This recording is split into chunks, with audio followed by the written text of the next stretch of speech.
എനിക്ക് വാപ്പോലൊരു പാപ്പാൻ്റെ മുന്നിലേക്ക് പോകാൻ പേടിയായിരുന്നു. എന്തുകൊണ്ട്? എന്ത് ചെയ്താലും എന്ത് പ്രവർത്തിച്ചാലും അത് വാപ്പോലൊരു പാപ്പ അറിഞ്ഞിട്ടുണ്ടാവും ചൊല്ലുമ്പോൾ. ഇത് പിന്നെ ചാപ്പനങ്ങാടി വാപ്പു മുസ്ലിയാർ അദ്ദേഹത്തിൻ്റെ അടുക്കലേക്ക് വന്നാൽ തന്നെ എന്ത് ചെയ്യും, കഴിഞ്ഞ കാര്യങ്ങളെക്കുറിച്ചൊക്കെ അദ്ദേഹം ചോദിക്കും. എല്ലാം അദ്ദേഹത്തിന് അറിയുന്നതാണ് പറയുന്നത്. നബി സല്ലല്ലാഹു അലൈഹി വസല്ലമയെ കുറിച്ച് പോലും എന്തെയ്യണില്ല, മുസ്ലിമിങ്ങൾ അത് വിശ്വസിക്കണില്ല. അത് ഗൈബിലുള്ള വിശ്വാസം ഇല്ലാത്തതുകൊണ്ടാണ്. കാരണം അള്ളാഹു പറഞ്ഞു, ആ പറഞ്ഞത് അതുപോലെ വിശ്വസിക്കാനും ഉൾക്കൊള്ളാനും കഴിവില്ലാത്തതുകൊണ്ടാണ് ഇങ്ങനെ ഒരു ഭാഗത്തൊരു ദുരന്തം. മറുഭാഗത്താണെന്നുണ്ടെങ്കിൽ ഉണ്ടാകുന്ന വിഷയം ഈ ഗൈബ് ഇത് യഥേഷ്ടം ആർക്കും അറിയാം എന്ന് പറയുമ്പോൾ അവിടെ സംഭവിക്കുന്നത് അള്ളാഹുവിന് മാത്രം അവകാശപ്പെട്ട ഒരു കാര്യം അള്ളാഹു അല്ലാത്തവർക്ക് കൂടി വകവെച്ച് കൊടുക്കുകയാണ്. അതിലൂടെ സംഭവിക്കുന്നത് അവിടെ ശിർക്കാണ്. നമ്മളിപ്പോൾ ഇബ്രാഹിമിന് തവക്കുലിൻ്റെ ഉദാഹരണമാണ് പറയുന്നത്. കാരണം തീ കരിഞ്ഞ് പോകാൻ പോകണം, എന്നാലും ഞാൻ തൗഹീദ് വിടൂല, എനിക്ക് അള്ളാഹ് മതി എന്ന് പറയുന്ന ആ വാക്ക് പ്രസക്തമാകുന്നതും അത് തൗഹീദിൻ്റെ ശബ്ദമായി മാറുന്ന എപ്പോഴാണ്? തീക്ക് വിടാൽ കരിഞ്ഞു പോകുന്ന ഇബ്രാഹിം വിചാരിക്കുന്നതുകൊണ്ടാണ്. ഇവർ വിചാരിപ്പം എന്താണ്? തീക്ക് വിടാലും അത് തണുപ്പായി തിരിച്ചു വരും. മൂസാ നബി ഇങ്ങനെ ഓടിയിട്ട് പറ്റിച്ചേന്ന് പറയാണ്ട് വടിയെടുത്ത് അടിച്ച കടൽ രണ്ടായി പിളരുന്നു. മൂസാ നബിക്ക് ആദ്യം അറിയുന്നുണ്ടെങ്കിൽ എന്താ തവക്കുല് പ്രസക്തി ഉള്ളത്? ഒരു വിശ്വാസിയുടെ വിശ്വാസ കാര്യങ്ങളുടെ മർമ്മമാണ് അദൃശ്യ കാര്യങ്ങളില്ല ഗൈബിലുള്ള വിശ്വാസം എന്നുള്ളത്. നമ്മുടെ നാട്ടിൽ അതുമായി ബന്ധപ്പെട്ട ഒരുപാട് തെറ്റായ ഗുരുതരമായ അബദ്ധങ്ങളും വാദങ്ങളും എല്ലാം നമ്മുടെ നാട്ടിലെ പല ആളുകൾക്കിടയിലും ഉസ്താദുമാർക്കിടയിലുമെല്ലാം നിലവിലുണ്ട് എന്നുള്ളത് യാഥാർത്ഥ്യമാണ്. അതിൽ വളരെ ഗുരുതരമായ രീതിയിലുള്ള ഒരു പദപ്രയോഗം പ്രയോഗിച്ചുകൊണ്ട് ഒരു ചാപ്പനങ്ങാടി ബാപ്പു മുസ്ലിയാരുമായി ബന്ധപ്പെട്ട് അള്ളാഹു റബ്ബു സുബ്ഹാനഹു വ തആലയുമായി ബന്ധപ്പെട്ടുകൊണ്ട് ഒരു വിശ്വാസി ഭയപ്പെടുന്ന അതേ രീതിയിലുള്ള ഒരു വിശദീകരണം, അതല്ലെങ്കിൽ ആ രീതിയിലുള്ള ഒരു അദൃശ്യത്തിലുള്ള ഒരു ഭയം, ഗൈബിലുള്ള ഒരു വിശ്വാസത്തെ തെറ്റായ രീതിയിൽ ചാപ്പനങ്ങാടി ബാപ്പു മുസ്ലിയാരുമായി ബന്ധപ്പെട്ട ഒരു ബാക്കവിയായ ഒരു ഉസ്താദ് പറയുന്നതായി നമുക്ക് കേൾക്കാൻ സാധിക്കും. അതുകൊണ്ട് ആദ്യം ആ ഒരു ബാക്കവിയായ ആ ഒരു ഉസ്താദിൻ്റെ സംസാരം കേട്ടുകൊണ്ട് നമുക്കതിൻ്റെ വിശദാംശങ്ങളിലേക്ക് പ്രവേശിക്കാം. ചാപ്പനങ്ങാടി വാപ്പോലൊരു പാപ്പാനെ കുറിച്ച് പറയലുണ്ട്. എനിക്ക് വാപ്പോലൊരു പാപ്പാൻ്റെ മുന്നിലേക്ക് പോകാൻ പേടിയായിരുന്നു. എന്തുകൊണ്ട്? എന്ത് ചെയ്താലും എന്ത് പ്രവർത്തിച്ചാലും അത് വാപ്പോലൊരു പാപ്പ അറിഞ്ഞിട്ടുണ്ടാവും ചൊല്ലുമ്പോൾ. എന്ത് ചെയ്യും? ഞാൻ എന്ത് പ്രവർത്തിച്ചാലും എന്ത് ചെയ്താലും വാപ്പോലൊരു പാപ്പ അറിഞ്ഞിട്ടുണ്ടാവും. അതുകൊണ്ട് വാപ്പോലൊരു പാപ്പാൻ്റെ മുന്നിൽ ഇരിക്കാൻ വലിയ പേടിയില്ല. മുന്നിൽ നിന്നിട്ട് പോന്നിട്ട് പിന്നെ അങ്ങനെ കഴിഞ്ഞുവിടാനാണ് പേടി. കാരണം പിന്നെ എന്ത് ചെയ്താലും ചെന്നാൽ വാപ്പോലൊരു പാപ്പ അതിനെക്കുറിച്ചാണ് ചോദിക്കുക. അതുകൊണ്ട് വലിയ പേടിയായിരുന്നു. ഇതിപ്പോൾ നൂറുകണക്കിന് ഉദാഹരണങ്ങളിൽ ഒരു ഉദാഹരണം മാത്രമാണ്. ഇതേപോലെ ഒരുപാട് ഗുരുതരമായ വാദങ്ങൾ എന്തുണ്ട്, ഗൈബുമായി ബന്ധപ്പെട്ട് ജനങ്ങൾക്കിടയിൽ തെറ്റായ രീതിയിൽ പ്രചരിപ്പിക്കുന്നുണ്ട്. അപ്പോൾ യഥാർത്ഥത്തിൽ ഈ രീതിയിലുള്ള ഏത് വാദങ്ങൾ ഗൈബുമായി ആര് എന്ത് പറയുന്നത് കേട്ടാലും അതിനെ കൃത്യമായിക്കൊണ്ട് എന്താണ് ഇസ്ലാമിലെ ഗൈബുമായി ബന്ധപ്പെട്ട ഒരു വിശ്വാസി മനസ്സിലാക്കേണ്ടത് എന്ന് ഒന്ന് വ്യക്തമാക്കാമോ? ഈ അദൃശ്യജ്ഞാനം അള്ളാഹു അല്ലാത്തവർക്ക് അറിയും എന്ന് പറഞ്ഞാലാണ് ബാക്കി അതിൻ്റെ മേൽ സ്ഥാപിച്ചെടുക്കാൻ കഴിയുള്ളൂ. അദൃശ്യജ്ഞാനം അറിയാത്തൊരാൾ പോയിട്ട് ഇവർക്ക് എന്തില്ല, ഇസ്തിഹാസം നടത്താൻ പറ്റൂല, പ്രാർത്ഥിക്കാൻ പറ്റൂല, ആചാരത്തിന് പിന്നെ വല്ല വിലയൊന്നുമില്ല. സാധാ ഒരു ഒരു ഒരു മണ്ണിട്ട സ്ഥലം എന്നേ തോന്നുള്ളൂ. എന്തുകൊണ്ട് ആ സ്ഥലത്തിന് വില കൂടുന്നു വെച്ചാൽ ഇദ്ദേഹം നമ്മൾ വരുന്നത് അറിയുന്നുണ്ട്. ഇദ്ദേഹത്തിന് നമ്മളെ ഭൂതം അറിയാം, ഭാവി അറിയാം, വർത്തമാനം അറിയാം, നമ്മുടെ പ്രശ്നങ്ങളറിയാം, നമ്മുടെ മനസ്സറിയാം. ഇങ്ങനെയൊക്കെ പറയുമ്പോഴാണ് പിന്നെ ഇവർ അവതരിപ്പിക്കുന്നൊരു വലിയൊരു തങ്ങളുടെ ഒരു ഭാവക്കൊരു ബീവിക്കൊക്കെ ഒരു പ്രസക്തി ഉണ്ടാവുള്ളൂ. അപ്പോൾ ഇങ്ങനെയുള്ള കഥകൾ നിരന്തരം പ്രചരിപ്പിക്കും. ഓരോ ആണ്ട് നേർച്ചകൾക്ക് ഇവരാകെ ഒരു ചിലപ്പം കുറച്ച് കൊല്ലം ജീവിച്ചിട്ടുണ്ടാവുള്ളൂ. പക്ഷേ ഒരു 200 കൊല്ലം ജീവിച്ച കഥകൾ എന്ത് ചെയ്യും, ഇവർ ഓരോ ഉറക്കം കഴിഞ്ഞാൽ സ്വപ്നം കണ്ടതായിട്ടും കാണാത്തതായിട്ടും ഇങ്ങനെ പറഞ്ഞു കൊടുക്കുന്നത് കാണാൻ പറ്റും. അപ്പോൾ ഇതൊക്കെ എന്ന് വെച്ചാൽ ഇവർ പിന്നെ ഓരോ ശേഖന്മാരെ കുറിച്ച് ഓരോരുത്തരും എന്ത് ചെയ്യാണ്, ഇങ്ങനെ പറഞ്ഞ് ഉണ്ടാക്കുന്ന കുറേ കാര്യങ്ങളാണ്. അപ്പോൾ ഇത് പിന്നെ ചാപ്പനങ്ങാടി വാപ്പു മുസ്ലിയാർ അദ്ദേഹത്തിൻ്റെ അടുക്കലേക്ക് വന്നാൽ തന്നെ എന്ത് ചെയ്യും, കഴിഞ്ഞ കാര്യങ്ങളെക്കുറിച്ചൊക്കെ അദ്ദേഹം ചോദിക്കും. എല്ലാം അദ്ദേഹത്തിന് അറിയുന്നതാണ് പറയുന്നത്. നബി സല്ലല്ലാഹു അലൈഹി വസല്ലമയെ കുറിച്ച് പോലും എന്തെയ്യണില്ല, മുസ്ലിമിങ്ങൾ അത് വിശ്വസിക്കണില്ല. മുഹമ്മദ് നബി സല്ലല്ലാഹു അലൈഹി വസല്ലം ഒരു കല്യാണത്തിന് പോകുന്ന സംഭവം ഇമാം ബുഖാരി റഹിമഹുല്ലാഹ് ഉദ്ധരിക്കുന്നുണ്ട്. അപ്പോൾ കുട്ടികൾ ഇങ്ങനെ കൈകൊട്ടി പാടണം, ചെറിയ പെൺകുട്ടികൾ ഇങ്ങനെ പാട്ട് പാടണം. അപ്പോൾ നബിയെ കണ്ടപ്പോൾ ഒരു പാടി വഫീന നബിയുൻ യഅലമു മാഫിയ. ആരെക്കുറിച്ചാണ് പാടുന്നത്? നബിയെക്കുറിച്ച്. സൃഷ്ടികളിൽ ഏറ്റവും ശ്രേഷ്ഠനായ, അങ്ങനെ വല്ലതും ഉണ്ടായിരുന്നെങ്കിൽ നബിക്കാണ് ഉണ്ടാകേണ്ടതിരുന്നത്, അള്ളാഹ് അല്ലാത്തൊരാൾക്കുണ്ടെങ്കിൽ. അപ്പോൾ വഫീന നബിയുൻ യഅലമു മാഫിയ ഖദീൻ, ഞങ്ങളിൽ നാളത്തെ കാര്യങ്ങൾ അറിയുന്ന, മറഞ്ഞ കാര്യങ്ങൾ അറിയുന്ന ഒരാൾ ഞങ്ങളിലുണ്ട്, അങ്ങനെ പ്രവാചകൻ ഞങ്ങൾക്കുണ്ട് എന്ന് പറഞ്ഞ് ഈ കുട്ടികൾ പാട്ട് പാടുമ്പോൾ നബി സല്ലല്ലാഹു അലൈഹി വസല്ലം ലാ തഖൂലി, നിങ്ങൾ അങ്ങനെ പറയരുത്, അതിനെക്കുറിച്ച് പറയാൻ പാടില്ല, നിങ്ങൾ ഇതുവരെ പാടിയതൊക്കെ പാടിക്കോളൂ, എനിക്ക് അള്ളാഹു അറിയിച്ചു തന്ന കാര്യങ്ങൾ അറിയുള്ളൂ, അല്ലാതെ എനിക്ക് മറഞ്ഞ കാര്യങ്ങളൊന്നും യഥേഷ്ടം അറിയില്ല എന്ന് നബി സല്ലല്ലാഹു അലൈഹി വസല്ലം ആ കുട്ടികളെ തിരുത്തി കൊടുക്കുകയാണ്. ഈ ഹദീസിനെ വിശദീകരിക്കുമ്പോൾ മഹാനായ ഇബ്നു ഹജർ അസ്കലാനി റഹിമഹുല്ലാ താഴെ കൊടുക്കുന്നത് കാണാൻ സാധിക്കും. ഈ ഹദീസിൽ തെളിവുണ്ട്. എന്തിന്? കറാഹത്തു നിസ്ബത്തി ഇൽമിൽ ഗൈബിൽ അഹദി മിനൽ മഖ്ലൂഖീന, സൃഷ്ടികളിൽ ആരിലേക്കും നിങ്ങൾ ഗൈബിയായ അറിവ് ഉണ്ടാകും എന്ന് ചേർക്കാൻ പാടില്ല, അങ്ങനെ ചേർത്തി പറയരുത് എന്ന് അദ്ദേഹം പറയുന്നത് കാണാൻ സാധിക്കും. അപ്പോൾ ഖുർആനിൽ തന്നെ ധാരാളം ആയത്തുകൾ കാണാൻ സാധിക്കും. അള്ളാഹുവിന് മാത്രം എന്ത് ചെയ്യുള്ളൂ? ഗൈബ് അറിയുള്ളൂ. നബി സ്വല്ലല്ലാഹു അലൈഹി വസല്ലം പറയണം, ഖുർആനിൽ കാണാൻ സാധിക്കും. നബി അങ്ങ് പറയുക എന്ന് പറഞ്ഞിട്ട് ഖുർആനിൽ കാണാം, വലൗ കുൻതു അലമുൽ ഗൈബ ലസ്തക്സർതു മിനൽ ഖൈർ, എനിക്കെങ്ങാനും ഗൈബ് അറിയുമായിരുന്നെങ്കിൽ, അദൃശ്യജ്ഞാനം അറിയുമായിരുന്നെങ്കിൽ ഞാൻ ഒരുപാട് ഖൈറുകൾ നേടിയെടുക്കുമായിരുന്നു എന്ന് നബിയെ നിങ്ങൾ അവർക്ക് പറഞ്ഞു കൊടുക്കൂ. അതുകൊണ്ട് നിങ്ങൾക്ക് ഗൈബ് അറിയില്ല എന്നവർ മനസ്സിലാക്കട്ടെ. എന്നൊക്കെ ഖുർആനിൽ തന്നെ സൂറത്തുൽ അറാഫ് 188 വേണമെങ്കിൽ ആർക്കും പരിശോധിക്കാം. ഏത് കേട്ടുകൊണ്ടിരിക്കുന്ന സാധാരണക്കാർക്ക് ഖുർആൻ തുറന്നു വെച്ച് പരിഭാഷ തുറന്നു വെച്ച് സൂറത്തുൽ അറാഫിൻ്റെ 188 ആയത്ത് ഓതിക്കഴിഞ്ഞാൽ ഇവർ ഇത്രയും കാലം ഉണ്ടാക്കിയത് ഒറ്റടിക്ക് തകർന്നു പോകുന്നത് ആയത്തിന് മുന്നിൽ കാണാൻ പറ്റും. അതേപോലെ തന്നെ ആളുകൾ പരിശോധിക്കേണ്ട മറ്റൊരായത്താണ് അള്ളാഹു സുബ്ഹാനഹു തആല ഖുർആനിൽ തന്നെ പറയുന്നത് കാണാൻ സാധിക്കും. അള്ളാഹുവിന് എനിക്ക് ഗൈബ് അറിയുകയില്ല, എന്നെക്കുറിച്ച് നിങ്ങൾ എന്ത് ചെയ്ത് ഗൈബ് അറിയും എന്ന് ഞാൻ പറയുക, അള്ളാഹുവിൻ്റെ ഖസായിനുള്ള അള്ളാഹുവിൻ്റെ ഖജനാവ് അതെൻ്റെ കയ്യിലുണ്ട് എന്ന് ഞാൻ പറയൂല, എനിക്ക് ഗൈബ് അറിയും എന്ന് ഞാൻ പറയൂല എന്ന് ഖുർആനിൽ അള്ളാഹു സുബ്ഹാനഹു തആല നബിയെക്കൊണ്ട് പറയാൻ ആവശ്യപ്പെടുന്നത് ഖുർആനിൽ കാണാൻ സാധിക്കും. അപ്പോൾ നമുക്ക് അള്ളാഹുവിൻ്റെ റസൂൽ സല്ലല്ലാഹു അലൈഹി വസല്ലമക്ക് പോലും നാളത്തെ കാര്യങ്ങൾ അറിയുകയില്ല, മറഞ്ഞ കാര്യങ്ങൾ അറിയുകയില്ല എന്ന് പഠിപ്പിക്കലാണ് ഇസ്ലാമിൻ്റെ വിശ്വാസം. അതാണ് ഖുർആൻ നമ്മളെ ബോധ്യപ്പെടുത്തുന്നത്. അതാണ് പ്രവാചകൻ സല്ലല്ലാഹു അലൈഹി വസല്ലം സമൂഹത്തിനെ പഠിപ്പിച്ചു കൊടുത്തിട്ടുള്ളത്. അല്ലാതെ എനിക്കെല്ലാ കാര്യവും അറിയാം, സംഭവിച്ചു പോകുന്ന എല്ലാ കാര്യങ്ങളും, വരാനിരിക്കുന്ന കാര്യങ്ങളും, മറഞ്ഞ കാര്യങ്ങളും, പിന്നെ തെളിഞ്ഞ കാര്യങ്ങളൊക്കെ എനിക്കറിയും എന്ന് പറഞ്ഞ് നബി സല്ലല്ലാഹു അലൈഹി വസല്ലം എന്തില്ല, സ്വഹാബത്തിനെ പഠിപ്പിക്കുന്നില്ല. മാത്രമല്ല പ്രവാചകൻ്റെ കാലത്തുണ്ടായ സംഭവങ്ങൾ ഓരോന്ന് പരിശോധിച്ചാൽ മനസ്സിലാവുമല്ലോ. പ്രവാചകൻ്റെ പത്നി ആയിഷ ബി റളിയല്ലാഹു, നമ്മുടെ ഉമ്മ ആയിഷ ബി റളിയല്ലാഹു അൻഹ, അവിടുന്ന് വ്യഭിചാരം ആരോപിക്കപ്പെടണം. ആയിഷ ബിയെക്കുറിച്ച് വ്യഭിചാരം ആരോപിക്കപ്പെടുന്ന സന്ദർഭത്തിൽ ദിവസങ്ങളോളം അവരെല്ലാവരും സംശയത്തിലായി. പ്രവാചകൻ സത്യാവസ്ഥ അറിയാതെ, പ്രവാചകൻ ദുഃഖിച്ച് ടെൻഷൻ അടിച്ച് ഇനി എന്ത് ചെയ്യുന്നറിയാതെ സ്വഹാബത്തും ആയിഷബീൻ്റെ ഉപ്പ അബൂബക്കർ റളിയല്ലാഹുവിനും ഉമർ റളിയല്ലാഹുവിനും സ്വഹാബത്തും ഒന്നാകെ ആശങ്കപ്പെട്ടിരിക്കുന്നു. എത്ര ഔലിയാക്കൾ ജീവിച്ച കാലമാണ്.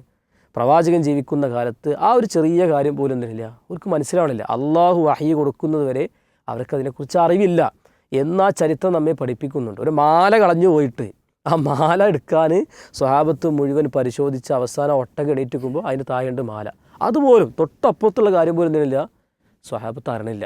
എന്നിട്ട് ഈ തലയിൽ ജീവിച്ച, ഇങ്ങേ തലയിൽ ജീവിച്ച ഒരാൾ നമ്മുടെ ജീവിതത്തിൽ സംഭവിക്കുന്ന എല്ലാ കാര്യങ്ങളും അറിയും, അവർ മറഞ്ഞ കാര്യങ്ങൾ അറിയും, നമ്മൾ എവിടുന്ന് വിളിച്ചാലും കേൾക്കും, ഒരു കുപ്പിക്കകത്തുള്ള വസ്തുവിനെ പോലെ നിങ്ങളുടെ കൽബിലുള്ള കാര്യങ്ങൾ ഞങ്ങൾ അറിയും എന്ന് പറഞ്ഞാൽ നമ്മൾ വിശ്വസിക്കണം എന്ന് പറഞ്ഞാൽ പിന്നെ ഒരു മുസ്ലിമീൻ ഖുർആനും സുന്നത്തും പഠിക്കുന്നതിൻ്റെ വില എന്താണ്?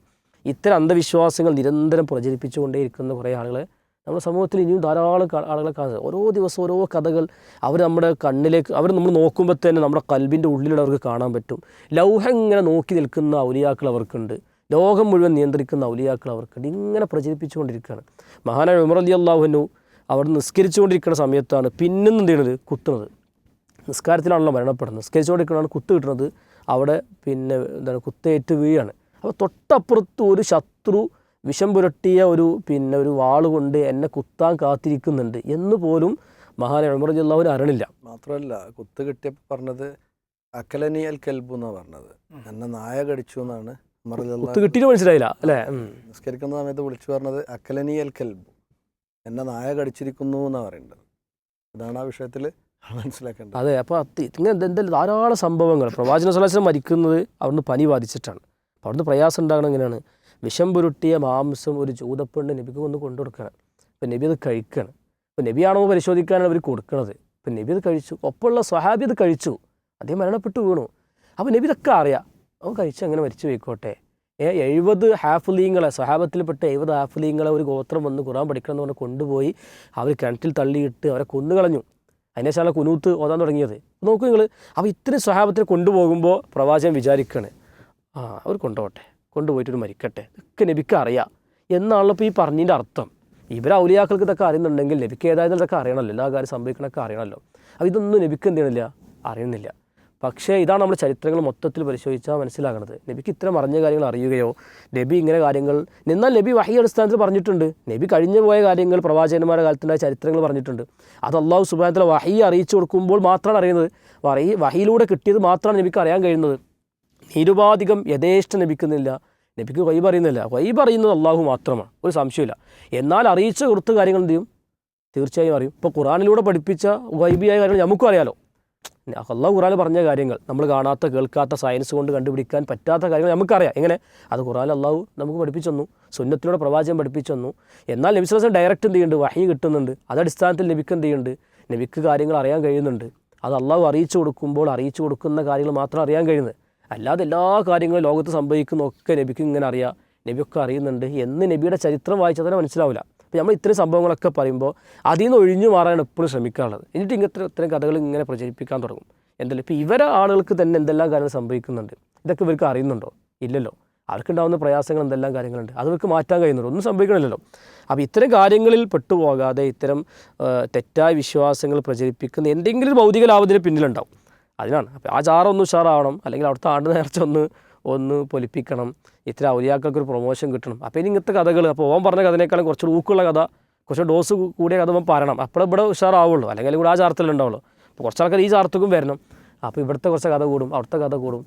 അതിൻ്റെ ഇങ്ങനെ തുടർക്കഥകൾ ഇങ്ങനെ നമ്മൾ ഇനിയും കേൾക്കേണ്ടി വരും എന്നുള്ളതാണ് ഇതിൻ്റെ ഒരു യാഥാർത്ഥ്യം. അതിൽ ഈ രീതിയിൽ അതിർവരമ്പുകളില്ലാതെ ഓരോ ഔലിയാക്കളെക്കുറിച്ചും അമ്പിയാക്കളെക്കുറിച്ചൊക്കെ ഓരോരുത്തരും തോന്നിയതുപോലെ ഒരു വിശ്വാസിയുടെ വിശ്വാസത്തെ അതീവ ഗൗരവത്തോടു കൂടി ബാധിക്കുന്ന ഇത്തരത്തിലുള്ള വാദങ്ങളും പ്രചരണങ്ങളും ഇങ്ങനെ പ്രചരിപ്പിച്ചു കൊണ്ടിരിക്കുമ്പോൾ അത് എത്രത്തോളമാണ് ഒരു വിശ്വാസി അപകടകരമായി ബാധിക്കുക എന്നുള്ളതൊന്ന് വിലയിരുത്തണ്ടേ? ഇപ്പോൾ ഗൈബിലുള്ള ദൃശ്യത്തിലുള്ള വിശ്വാസം എന്നത് മുത്തഖീകളെ മദ്ഹ് ചെയ്തുകൊണ്ട് അള്ളാഹു സുബ്ഹാനഹു വ തആല പറഞ്ഞ കാര്യമാണ്. വിശുദ്ധ ഖുർആനിലെ 2-ാം അധ്യായം സൂറത്തുൽ ബഖറ തുടങ്ങുന്നത് തന്നെ അലിഫ് ലാം മീം ദാലിക്കൽ കിതാബു ലാ റൈബ ഫീഹി ഹുദൽ ലിൽ മുത്തഖീൻ എന്ന് പറഞ്ഞിട്ട് അള്ളാഹ് പറഞ്ഞത് അല്ലദീന യുഅ്മിനൂന ബിൽ ഗൈബി എന്നാണ്. അത് വിശുദ്ധ ഖുർആൻ എന്നുള്ളത് മുത്തഖീങ്ങൾക്ക് നേർവഴി കാണിച്ചു കൊടുക്കുന്ന, ഹിദായത്ത് കാണിച്ചു കൊടുക്കുന്ന ഗ്രന്ഥമാണെന്ന് പറഞ്ഞാൽ ആരാണ് മുത്തഖി എന്ന് പറഞ്ഞപ്പോൾ അല്ലദീന യുഅ്മിനൂന ബിൽ ഗൈബ്, ഗൈബിൽ വിശ്വസിക്കുന്നവരാകുന്നു അവരെന്നാണ്. അതിന് ശേഷമാണ് നിസ്കാരവും ദാനധർമ്മങ്ങളും ഒക്കെ എണ്ണിയിട്ടുള്ളത്. ഇതിൽ നമ്മൾ മനസ്സിലാക്കേണ്ടത് ഒരാളുടെ വിശ്വാസം അത് ഉറച്ചു നിൽക്കണമെങ്കിൽ ഗൈബിൽ അയാൾ വിശ്വസിക്കുക എന്ന് നിർബന്ധമാണ്. അതിനുള്ള കാരണം അള്ളാഹു സുബ്ഹാനഹു വ തആല വഹിയിലൂടെ ഒരു കാര്യം മുഹമ്മദ് മുസ്തഫ സല്ലല്ലാഹു അലൈഹി വസല്ലമക്ക് പഠിപ്പിച്ചു കൊടുക്കുമ്പോൾ ആ കാര്യം നബി സല്ലല്ലാഹു അലൈഹി വസല്ലം സമൂഹത്തിനോട് പറയുമ്പോൾ അത് തൻ്റെ ബുദ്ധിക്ക് യോജിക്കുന്നില്ല, അത് എങ്ങനെയാണ് മനസ്സിലാകുന്നില്ല എന്ന് പറഞ്ഞുകൊണ്ട് വിട്ടു നിൽക്കേണ്ടവരല്ല വിശ്വാസികൾ. പറയുന്നത് സ്വാദിഖും മസ്ദൂഖുമായ മുഹമ്മദ് നബിയാണെന്നുകൊണ്ട് അത് നമുക്ക് മനസ്സിലാകാത്തതാണെങ്കിൽ പോലും അത് നബി പറഞ്ഞിട്ടുണ്ട്, അതുകൊണ്ട് തസ്ദീഖുഹു ഫീമാ അഖ്ബറ, നബി പഠിപ്പിച്ചതിന് അതുപോലെ സത്യപ്പെടുത്തുക. നബി സല്ലല്ലാഹു അലൈഹി വസല്ലമ പഠിപ്പിച്ചത് അതുപോലെ സത്യപ്പെടുത്തുക. വിശുദ്ധ ഖുർആനിൽ അല്ലാഹു സുബ്ഹാനഹു വ തആല ഒരു കാര്യം പറഞ്ഞിട്ടുണ്ടെങ്കിൽ അത് എങ്ങനെയാണ് അതിൻ്റെ രീതി ഉണ്ടാകുക? ഇപ്പോൾ നമുക്കറിയാം മൂസാ നബി അലൈഹിസ്സലാം ഫിർഔനിൻ്റെ അടുത്ത് നിന്ന് രക്ഷപ്പെട്ടു പോകുന്ന സമയത്ത് കടലിനെ അടിച്ചു. ആ സമയത്ത് അത് രണ്ടായി പിളർന്നു എന്ന് പറഞ്ഞപ്പോൾ ചില ആളുകളെ സംബന്ധിച്ചിടത്തോളം അത് വിശ്വസിക്കുക എന്നുള്ള പ്രയാസമായിരുന്നു. അപ്പോൾ പറഞ്ഞ എന്താണ്? വേലിയിറക്കത്തിൻ്റെ സമയത്ത് കയ്യിലുണ്ടായിരുന്ന വടി കൊണ്ട് ഇങ്ങനെ അടിച്ചടിച്ച് എവിടെയാണോ വെള്ളം കുറവുള്ളത് എന്ന് നോക്കിയാൽ കൂടെ അങ്ങനെ കടന്നുപോയി എന്നാണ്. അത് ഗൈബിലുള്ള വിശ്വാസം ഇല്ലാത്തതുകൊണ്ടാണ്. കാരണം അള്ളാഹു പറഞ്ഞു, ആ പറഞ്ഞത് അതുപോലെ വിശ്വസിക്കാനും ഉൾക്കൊള്ളാനും കഴിവില്ലാത്തതുകൊണ്ടാണ് ഇങ്ങനെ ഒരു ഭാഗത്തൊരു ദുരന്തം. മറുഭാഗത്താണെന്നുണ്ടെങ്കിൽ ഉണ്ടാകുന്ന വിഷയം ഈ ഗൈബ് ഇത് യഥേഷ്ടം ആർക്കും അറിയാം എന്ന് പറയുമ്പോൾ അവിടെ സംഭവിക്കുന്നത് അള്ളാഹുവിന് മാത്രം അവകാശപ്പെട്ട ഒരു കാര്യം അള്ളാഹു അല്ലാത്തവർക്ക് കൂടി വകവെച്ച് കൊടുക്കുകയാണ്. അതിലൂടെ സംഭവിക്കുന്നത് അവിടെ ഷിർക്കാണ്. ഷിർക്കിൻ്റെ വ്യത്യസ്തങ്ങളായ ഇനങ്ങൾ അവിടെ കടന്നു വരും. ഇപ്പോൾ ഈ മുസ്ലിയാർ പറഞ്ഞ് ഈ ചാപ്പനങ്ങാടി മുസ്ലിയാർ ബാപ്പു മുസ്ലിയാർ, അപ്പോൾ ഈ ബാപ്പു മുസ്ലിയാരെ ഒപ്പിരിക്കുമ്പോൾ പേടില്ല, പെരി പോയാലാണ് ഇനി പേടിയെന്നാണ്. അതായത് മൂപ്പരടുത്ത് ഇല്ലാത്ത നേരത്ത് എന്ന് പറഞ്ഞാൽ ഇയാൾ വീട്ടിൽ വെച്ച് ചെയ്യുന്ന കാര്യങ്ങളൊക്കെ എന്താവും, യാതൊരു മറയും ഇല്ലാതെ ബാപ്പു മുസ്ലിം അറിയുന്നുണ്ട് എന്നുള്ളതാണ്. ഒന്ന് ആലോചിച്ച് നോക്കണം, എത്ര വലിയ എന്താണ് പറയുക വിരോധാഭാസമാണിത്. ഒരു വിശ്വാസിക്ക് എങ്ങനെ ഇത് വിശ്വസിക്കാൻ കഴിയുക? അപ്പോൾ കാര്യകാരണ ബന്ധമൊന്നുമില്ലാതെ അല്ലെങ്കിൽ കാര്യകാരണങ്ങൾക്ക് അതീതമായിക്കൊണ്ട് കാര്യങ്ങൾ അറിയാൻ കഴിയുമെന്നുള്ള വിശ്വാസം ഉണ്ടാകുമ്പോഴേ എന്താവുള്ളൂ, ഇങ്ങനെ ഭയപ്പെടേണ്ട ഒരു സാഹചര്യം ഉണ്ടാവുള്ളൂ. ആ ഭയമാണ് യഥാർത്ഥത്തിൽ ഷിർക്ക്. അപ്പോൾ ഭയം ഷിർക്കാവുന്ന രംഗമുണ്ട്, ഇഷ്ടം ഷിർക്കാവുന്ന രംഗമുണ്ട്. ഇതിനൊക്കെ എന്തുണ്ട്? മഹബത്ത്, ഖൗഫ്, റജ, ഇതൊക്കെ പറഞ്ഞിട്ടുണ്ടല്ലോ ഇബാദത്തിൻ്റെ തലങ്ങളിൽ. ഒരു പാമ്പിനെ കാണുമ്പോൾ ഒരു മനുഷ്യനുണ്ടാകുന്ന പേടി ആ പാമ്പ് കൊത്തുമെന്നുള്ള പേടി ഉണ്ടാവും. ഒരു പേ പിടിച്ച നായയെ കാണുമ്പോൾ അത് കടിക്കുമെന്നുള്ള പേടി ഉണ്ടാവും. അത് സ്വാഭാവികമായിക്കൊണ്ടുണ്ടാകുന്ന പേടിയാണ്. ഇതല്ല, മാപ്പലേരെ പെരയിലാണുള്ളത്, ഇയാളെ പെരയിലാണുള്ളത്, എന്നിട്ട് പെരയിൽ കിടക്കാൻ പേടിയാണ്. കാരണം ഞങ്ങൾ സദസ്സിക്ക് വന്നിരിക്കുമ്പോൾ സ്വാഭാവികമായിട്ട് ഇപ്പോൾ അവിടെ നിന്ന് വരണ്ടല്ലേ, നിങ്ങൾ ആലോചിക്കുകയാണെങ്കിൽ ഒരു ദുരന്തം. അപ്പോൾ ഇതിലൂടെ മനുഷ്യരെത്തിപ്പെടുന്നത് ഷിർക്കിലേക്കാണ്. അങ്ങനെ ഷിർക്കൻ വിശ്വാസങ്ങളുമായി കൊണ്ട് ഒരാൾ ഈ ലോകത്തോട് വിട പറയേണ്ടി വരുന്ന അവസ്ഥ വരുമ്പോൾ അയാളുടെ ഒരു അവസ്ഥ ഒന്ന് ആലോചിച്ച് നോക്കണേ. ഖാലിദൻ മുഖല്ലദൻ ഫിന്നാറാണ്. തൗബ ചെയ്യാതെയാണ് അവൻ മരണപ്പെട്ടു പോകുന്നത് എങ്കിൽ എന്നെന്നും നരകത്തിലേക്ക് പോകുന്ന സാഹചര്യമാണ് അതിലുണ്ടാകുക. അതുകൊണ്ട് തന്നെ ഈ ഗൈബിലുള്ള വിശ്വാസം അത് നമ്മുടെ അഥവാ മുസ്ലിമീങ്ങളുടെ മാത്രം ഒരു ഖസായിസാണ് എന്ന് പോലും പണ്ഡിതന്മാർ പറഞ്ഞേ കാണാൻ പറ്റും. അതുകൊണ്ട് നമുക്കുണ്ടാകുന്ന ഭയങ്കര സമാധാനമാണ്. നമ്മളാരും സ്വർഗം കണ്ടിട്ടില്ല, നമ്മളാരും നരകം കണ്ടിട്ടില്ല. അത് നമുക്കറ്റ ചിന്തിക്കാൻ പോലും കഴിയില്ല. അല്ലാഹു റസൂൽ പറഞ്ഞത് ഒരു കണ്ണും കാണാത്ത, ഒരു കാതും കേൾക്കാത്ത, ഒരാളുടെ മനസ്സിൽ പോലും സങ്കല്പിക്കാൻ പോലും കഴിയാത്ത രൂപത്തിലുള്ള സംവിധാനമാണ് സ്വർഗത്തിൽ എന്ന് പറയുമ്പോൾ നമ്മൾ എന്തതിനെക്കുറിച്ച് ആലോചിച്ചാൽ അത് സ്വർഗ്ഗമല്ല എന്ന് ഉറപ്പിക്കാം. കാരണം ഒരു മനസ്സിലും എന്താവില്ല, സങ്കല്പിക്കാൻ കഴിയില്ല. എന്നിട്ടും അങ്ങനെ ഒരു ലോകമുണ്ട് എന്ന് നമ്മൾ വിശ്വസിക്കുമ്പോൾ നമുക്ക് കിട്ടുന്ന സമാധാനമുണ്ട്.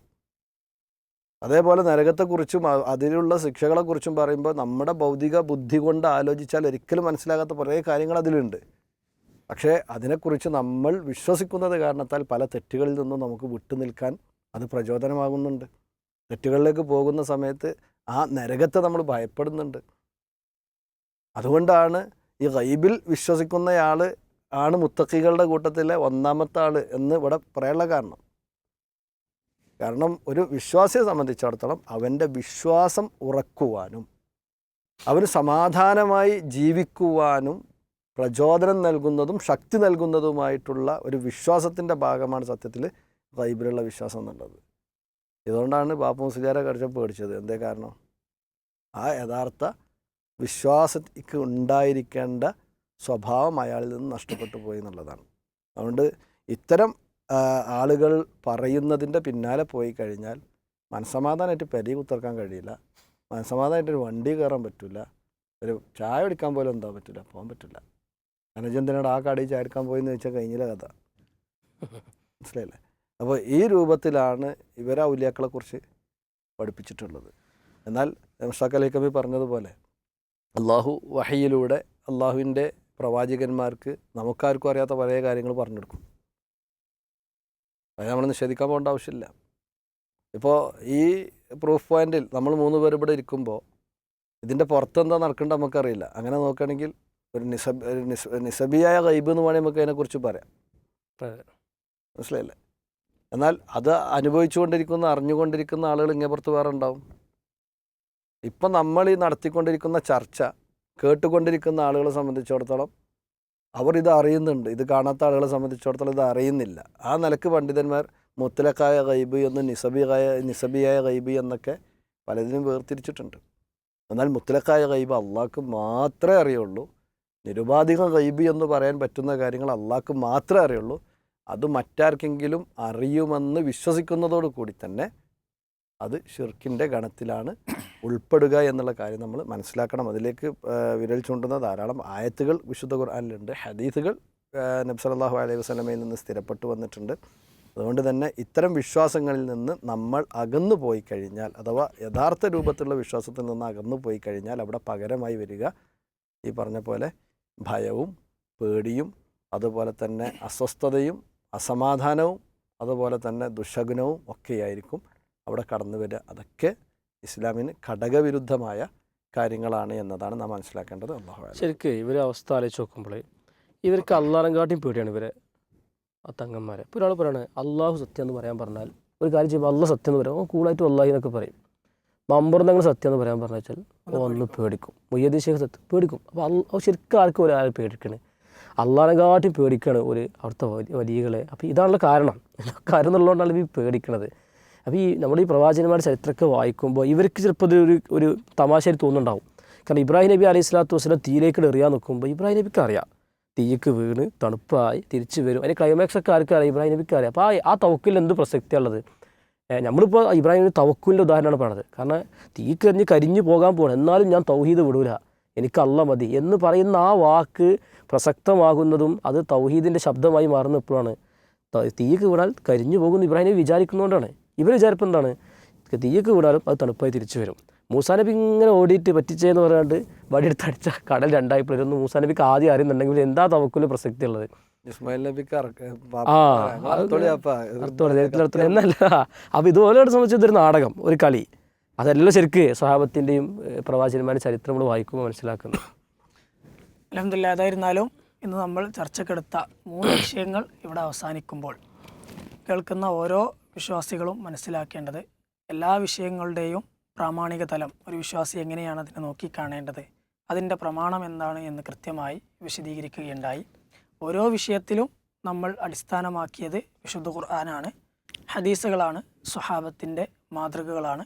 അതുകൊണ്ട് തന്നെ ഈ കേട്ട കാര്യങ്ങളെ മറ്റു ചിന്തകളില്ലാതെ സത്യത്തെ ഉൾക്കൊള്ളണം, സത്യത്തിലേക്ക് എത്തിച്ചേരണം എന്ന ചിന്തയോടുകൂടി കേൾക്കുക, മനസ്സിലാക്കുക, അതുപോലെ തന്നെ തിരുത്തേണ്ട കാര്യങ്ങൾ തിരുത്തുക.